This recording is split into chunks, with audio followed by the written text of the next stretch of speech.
So this is sort of an unusual piece for me. I usually do freestanding sculptures. It's kind of sort of my more comfort level. I like playing with space, and I like sculptures that play with space. But in an effort to always find a way to make things quicker and to work my ideas out faster, I've started to make some sort of wall works, because it's a way I can sort of play with materials in different shapes, in different colors, and kind of see how they interrelate to each other. So this piece is cast iron. It's in flocking. This is red flocking. It's sort of something soft next to something hard. I make things that reference many things, but are never really one particular thing in themselves. People have said horseshoe. People have said bug. I think of it more of a headdress than anything, but it's sort of all of those things at the same time, but not particularly one of those things, referential to those things. I've been working with this texture for a long time. Back to, I have this belief that art really needs to be made fast in order to sort of capture and not convolute your original thought.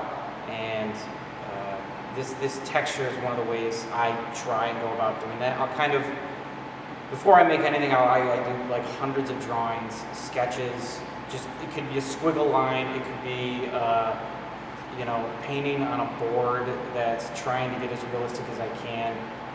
And part of drawing for me is even this I sort of think is a drawing, because it's just done is a sort of a play in a way.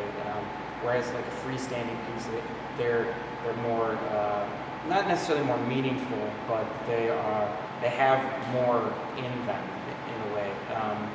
But anyways, making this texture, so I'll come up with a shape. Like I knew I wanted this curving shape, and sometimes, and I like these type of things.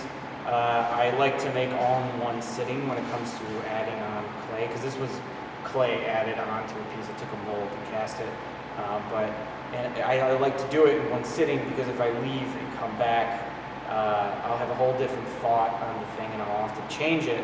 So this texture, I take the clay, it's plasticine clay, it's oil-based, you throw it in the microwave a little bit, it gets very malleable, and I'll just put it on with my thumbs as quickly as I can, and kind of step back and forth, and that's where a lot of this texture comes from. It's all thumbprints.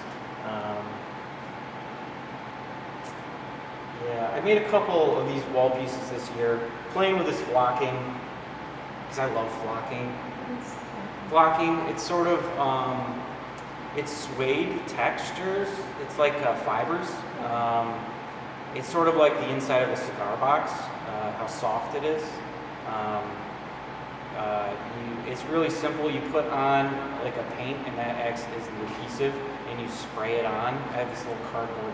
It's a cardboard tube. It fits another cardboard tube with some holes in it, and you fill it with flocking and it sticks on. It's really becomes color saturated, because not only do you have the paint behind it, but the fibers themselves have color, and then they give it like a soft texture. So it really becomes color saturated, which I really like. Trying to bring more color into things and not just be such a traditional sculptor with muted colors all the time and raw things. But I'm not trying that hard. Well, because people like color, and they like color in sculptures. But what do I care what people like? You know what I mean? This is my thing to make. But I like color too. That's really all I have to say about this piece. So. What's your name? Zach. Zach. Yeah, that's my name. Okay. All right. Thank you, Zach. Sure.